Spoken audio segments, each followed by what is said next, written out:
Hey guys, what's up? Welcome back here to today's edition of Intuitive Angling, and much appreciated you guys coming by the channel to check today's video out. We are going to debate the topic, guys, today of whether, like somebody that has fished for 40 years, like just an old grizzled veteran tournament angler that has spent thousands and thousands of days bass fishing, knows more about fisheries management and fish in general than like a wildlife biologist. I've talked about this a little bit in the past, and I've been critical of the fisheries managements and their policies, and I sort of want to get into that in today's video. And obviously I'd like to get to your guys' feedback on this as well, because I think everybody's got some pretty strong opinions on this. Also, real quick before we get started, guys, I just wanted to share with you we got November, a couple days from now, the time of this video filming. One of my favorite lures and techniques for the month of November, guys, is burning a spinnerbait. This is a Megabass SD3 spinnerbait. It's absolutely the best burning spinnerbait on the market that you can find. I'll put the link in the description on my Tackle Warehouse link if you'd want to pick one up. But guys, get you an SD3 spinnerbait at Tackle Warehouse. Get out there on those November days when it's cloudy and windy and burn this thing on any main lake point and just see what happens. It's my favorite way to catch fish in the month of November, so link in the description there. Okay, I've been critical of wildlife management, policies for a long time. And we've talked about several different reasons why. Guys, I've talked about that I had a 40-acre lake that I managed myself for over 15 years. And I had the conservation departments come out there and give me recommendations on what I needed to do to the pond, which I didn't agree with. I didn't agree with the fact that on my 40-acre lake that I needed to take out close to 200 bass per acre per year. I thought that was ridiculous. And I ignored the advice, and I started managing the pond based upon my experience and knowledge of what I have seen contributes to a good bass fishery. And guys, I had the most incredible pond for 15 years, full of big ones. And so that right there is sort of a microcosm of it. And another thing is, we talked about this forward-facing sonar. I think that the fisheries managers and the conservation departments, I think they're in denial of reality. I think they're dragging their feet on this whole, topic of forward-facing sonar and banning it from the sport. They're the ones that can do something about it. So I want to get into that in today's video. Basically talking about who knows more. Guys that have spent thousands of days on the water like myself, over 40 plus years, or guys that have a fisheries biologist degree, and have been, out of college for a couple of years. Now, first of all, I'm not going to say that they don't do some good. I think that there are certain situations out there that they contribute a lot to the quality, sustainability of the fishery. But bass fishing is just one part of it. And one of the things that I have seen, the common thread that the fisheries managers have, with the exception of Texas. Texas is an exemplary, guys. If you guys that live in Texas are lucky, you guys probably have some of the best, fisheries managers of any state in the country. Not so much for the other states. But the thing that I have seen is a lot of these guys, they view fish as nothing but a resource for people to catch and eat. That's what their entire thing is. And they try to establish these very liberal creel limits, way more liberal than what they should be. For example, here in Missouri, you can pay $12 for an annual resident license, and you can keep 6 largemouth bass a day. So you multiply 6 bass a day times 365 days a year, and for $12 a year, you can legally keep thousands and thousands and thousands of bass, from that $12 license. I don't agree with that. I don't agree with these super liberal creel limits that a lot of states have, these 15 fish limits, all this type of deal. Now, here's what a lot of the studies that I have seen these guys do, it's not based upon the real world studies. It's like, first of all, the sampling that they have on there it doesn't show the whole picture. I mean, they sample just a fraction of the lake at certain times, and the main thing that they don't do is they can't equate the health of a fishery in their definition of what a health of a fishery is to actually quality of fishing. And I can tell you right now, you hear it all the time. I hear it from all these state managers. Our fisheries are great as they've ever been. Our lakes are just fine. They're doing fine. The way we have regulations in place is just perfect. Guys, that is a bunch of crap. Because I can tell you, as somebody that has been witness to the sport of bass fishing since the late 1970s, I have seen a continuation and a degradation in the quality of fishing year after year, decade after decade. And anyone that's my age is saying the same thing. All you guys out there that have been fishing as long as I have, you've seen what has happened. The fishing is not as easy, it's not as good, it's not anywhere at the same level that it was 30 or 40 years ago. Now, a lot of that has to do with fishing pressure, and simply that we don't have as many fish in the lake. And we create this illusion based upon sampling that we have better fishing, because this is how a lot of fisheries managers equate how good a fishery is. They go to a boat ramp and they talk to people that have just pulled the boat out of the water, and they'll talk to Jimmy Joe or whatever it is and go, well, how many bass did you catch today? And they'll tell them, and they'll say, how many short fish, how many, this and that fish.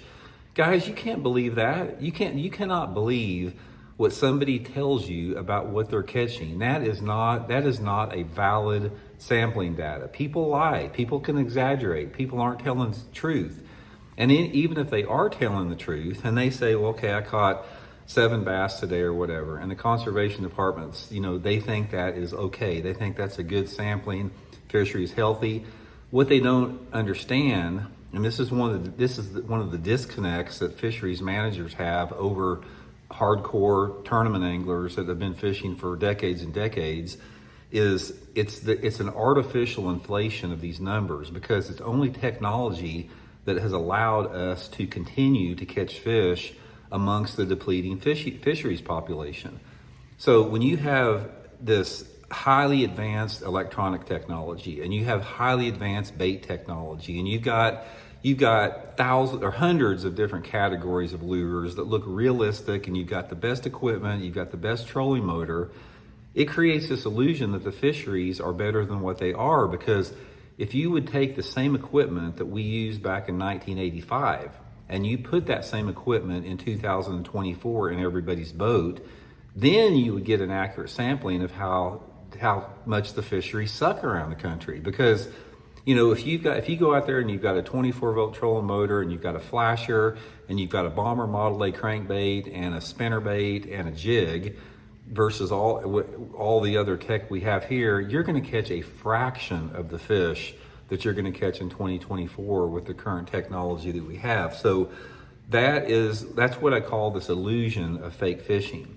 Now, in my opinion, it's like, I have seen it. Like I said, I'm not saying this just to hear myself talk, because I fish Table Rock Lake a lot, guys. I mean, a lot. I'm on it every week, and I've been fishing Table Rock Lake since 1969. So I've seen more on Table Rock Lake than most of these biologists had before they were even born. They were in diapers when I'd already had decades of experience on the lake.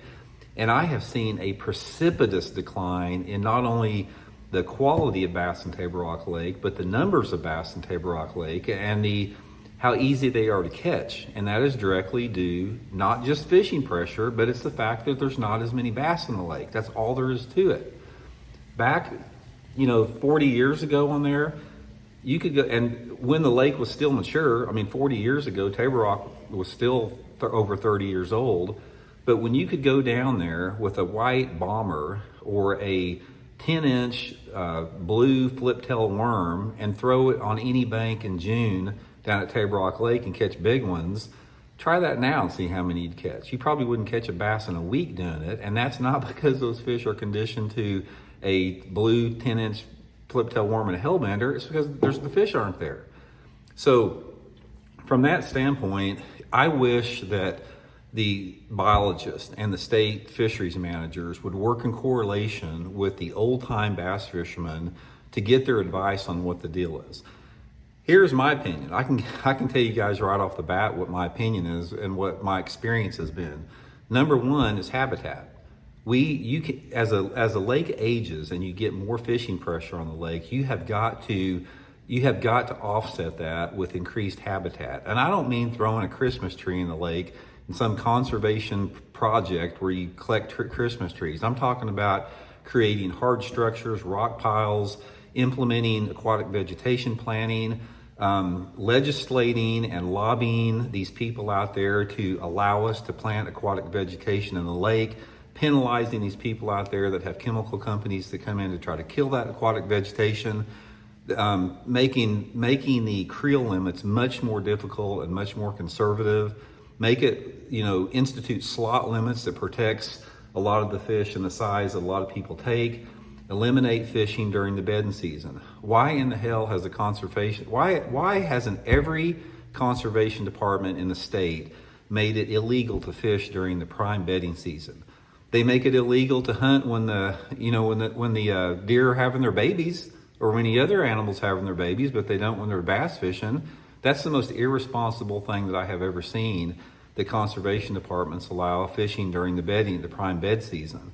And on top of that, they have got obviously tournament organizations, they could care less. They're in bed with the electronic companies. They're not going to save us from this, exploding electronic technology. It has got to be the power of the state to do that in terms of being the adult in the room and making the right decision. And they need to put the hammer down on this electronic technology, and they need to keep it for themselves. LiveScope and all that type of stuff is a great tool for fisheries managers to manage fishing populations. It doesn't need to be in the hands of any sporting, professional, or recreational angler. It needs to be in the hands of the managers out there. And from what I've seen is those fisheries managers, they drag their feet until it's too late. And they sort of have a chip on their shoulder and they think they know everything because they have the data behind it. But that data does not equate into real world fishing success. And like I said, the biggest thing is this illusion that we have good fishing because of the technology. That is an illusion. Go back to the real world. Take those same samplings from 40 years ago with the same technology and apply them to 2024, and then you're going to get your accurate results on there. So I don't know. I don't have a lot of faith in the conservation departments around the country, with the exception of the state of Texas. They're the ones that seem to really be motivated to ensure the quality of fisheries, and they're not against aquatic vegetation. They haven't got on the bandwagon with the cheater box yet, but at least they're doing the right thing with stricter creel limits, slot limits, aquatic vegetation, habitat restoration, all of that type of stuff. So all you can do is just write your conservation departments, let them know. Say, quit being so dang liberal with the creel limits. Start focusing more on habitat restoration. Get rid of the cheater box. Get rid of the technology that's destroying fishing, and start figuring out some way to take a more accurate sampling of the quality of fishing. Because I can tell you right now, guys, fishing sucks right now overall. Fishing is tougher than it has ever been. And if you took the cheater box out of the entire industry, take it out of the tournament realm, take it out of the, every single aspect, recreational sporting, you would see the reality of the situation. Because right now, the only thing that is keeping the statistics on the bass populations looking halfway respectable is the fact that they're tapping into this population of bass that have been protected forever and need to be protected. They need to have that offshore sanctuary to go down. They don't need guys out there with their forward-facing minnows jerking the fish out over 100 feet of water. Those fish need to be protected. So, like I said, I'm not real confident in it. Like I said, I have yet to talk to a fisheries manager that has a really deep understanding of everything that I just talked about and the experience to back it up. Because like I said, I'll just leave you with this.